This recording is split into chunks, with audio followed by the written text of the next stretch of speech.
లోక్సభ ఎన్నికల నేపథ్యంలో పెద్దపల్లి పార్లమెంట్ పరిధిలోని జగిత్యాల జిల్లా ధర్మపురిలో ప్రారంభమైన హోమ్ ఓటింగ్ ప్రక్రియ. నియోజకవర్గంలోని వికలాంగులు మరియు 85 సంవత్సరాల పైబడిన వృద్ధులు హోమ్ ఓటింగ్ ప్రక్రియ ద్వారా తమ ఓటు హక్కును వినియోగించుకున్నారు. శనివారం రోజున నిర్వహించిన హోమ్ ఓటింగ్ ప్రక్రియలో తమ ఓటు హక్కును వినియోగించుకొని వికలాంగులు మరియు వృద్ధులకు మరో అవకాశం.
ఈరోజు మనకి హోమ్ ఓటింగ్ ప్రక్రియ ధర్మపురి అసెంబ్లీ సెగ్మెంట్లో స్టార్ట్ అయ్యింది.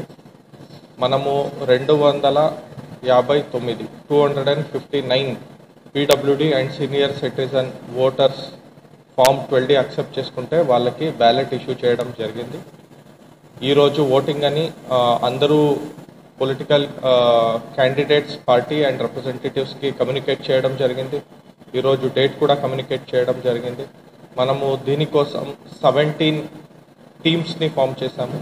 ప్రతి ఒక్క టీంలో సూపర్వైజింగ్ ఆఫీసర్ ఉంటారు, 2 పోలింగ్ ఆఫీసర్ ఉంటారు, ఒకరు పోలీస్ ఉంటారు, ఒక మైక్రో అబ్జర్వర్ ఉంటారు అండ్ ఒక వీడియోగ్రఫీ ఉంటారు.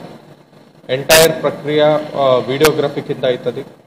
ఈ ప్రక్రియలో ఈవెన్ పొలిటికల్ పార్టీ తరపు నుంచి వాళ్ళ రిప్రజెంటేటివ్స్ కూడా వచ్చి ఎంటైర్ ప్రాసెస్ ఎలా జరుగుతుంది అని చూడవచ్చు. ఈరోజు ఎవరైనా ఓట్ వేయకపోతే కారణాంతరం వల్ల వాళ్ళ ఇంటికి ఇంకోసారి సెకండ్ టైం మనము వెళ్ళడం జరుగుతుంది.